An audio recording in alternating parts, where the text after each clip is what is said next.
રાજ્ય સરકારની કૃષિ યાંત્રિકીકરણ યોજના હેઠળ આધુનિક સાધનોના ઉપયોગ થકી ખેડૂતો માનવ કલાકો અને ખેતી ખર્ચમાં ઘટાડો કરી રહ્યા છે।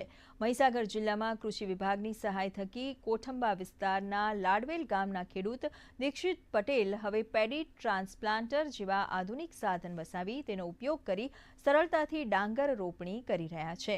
આ આધુનિક સાધનથી ખૂબ ઓછા સમયમાં નિશ્ચિત અંતરે સરળતાથી ડાંગર રોપણી થાય છે, તેથી મજૂરી ખર્ચ ખૂબ જ ઘટી જાય છે અને 15 થી 20% જેટલું વધુ ઉત્પાદન મેળવી શકાય છે।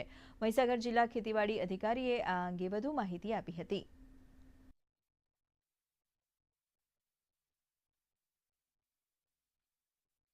પેડી ટ્રાન્સપ્લાન્ટર એટલે કે ડાંગરને રોપવા માટેનું મશીન ગત વર્ષે કૃષિ વિભાગની સહાયથી કોઠંબા વિસ્તારના ખેડૂત શ્રી દીક્ષિતભાઈ લાવેલા હતા, જેમાં ખૂબ જ ઓછા ખર્ચે અને ઓછા લેબર ખર્ચે ખૂબ સારી રોપણી સમય મર્યાદામાં થઈ શકે છે અને ખેડૂતોને ઉત્પાદનમાં પણ 10 થી 15% ફાયદો મળે છે। ખેતીવાડીના જે નિયમ છે કે ભાઈ 1 બાય 1 ચોરસ મીટરની અંદર 33 છોડ આપણે રોપાવવા જોઈએ, જે મજૂરો દ્વારા શક્ય જ નથી ને મજૂરો રોપતા પણ નથી।